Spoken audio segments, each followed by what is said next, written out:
নমস্কার বন্ধুরা, সুধা লীলার হেসেলে আবারও আপনাদের একবার স্বাগত। ম্যাগি তো আপনারা অনেকভাবে খেয়েছেন। আজকে যেটা করব সেটা হচ্ছে ম্যাগি ভেজিটেবল পকোড়া। তার জন্য আমি ম্যাগিটা মশলার সাথে সেদ্ধ করে নিয়েছিলাম। সেদ্ধ করার পরে কিছু কাঁচা লঙ্কা কুচি ওপরে দিয়েছি। এবার এখানে দেখুন গাজর, আলু, বিনস আমি সেদ্ধ করে নিয়েছি। এটা আলাদা সেদ্ধ করেছি, ম্যাগিটা আলাদা সেদ্ধ করেছি। এবার এই ম্যাগি আর গাজর, আলু, বিনসটা একসাথে করলাম।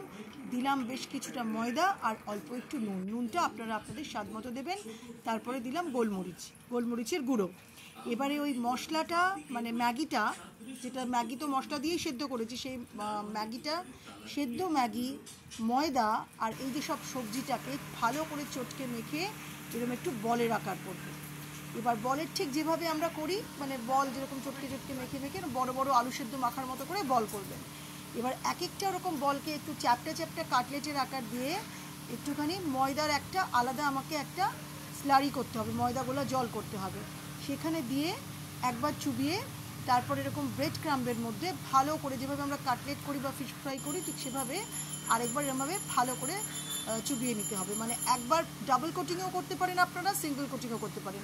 প্রথমে এরম করে নেওয়ার পর একবার এরকম লাগিয়ে নেবেন ব্রেড ক্রাম্ব, তারপরে দেবেন হচ্ছে ময়দা গোলা জলে, তারপরে আবার দেবেন সেকেন্ড টাইম ব্রেড ক্রাম্ব দিয়ে। ওটা তাহলে একটুখানি মানে শক্ত হবে, জিনিসটা পোক্ত হবে, এরকম দেখতে হবে, মানে দুবার করে করে দিয়ে। বোঝাতে পারলাম তো? এবারে এরকম হয়ে যাবে দেখুন। তারপরে একদম ছাকা তেলে ভাজবেন। মানে প্রথমে আগে দেবেন ব্রেড ক্রাম্বে দেবেন, তারপরে ময়দাগুলা জলে দেবেন, তারপরে আবার ব্রেড ক্রাম্বে দেবেন, তারপর দিয়ে এরমভাবে একটা একটা করে এভাবে ছাকা তেলে ভেজে নেবেন। আপনারা সাদা তেলেও ভাজতে পারেন বা সর্ষের তেলেও ভাজতে পারেন। আমি এটা সাদা তেলে ভেজেছি। তো এবারে যখন হয়ে যাবে, এক পিঠ যখন খুব ভালো করে ভাজা হয়ে যাবে, তারপরে অপর পিঠ ভেজে নেবেন। দেখুন কি সুন্দর কাটলেটের শেপ হয়েছে।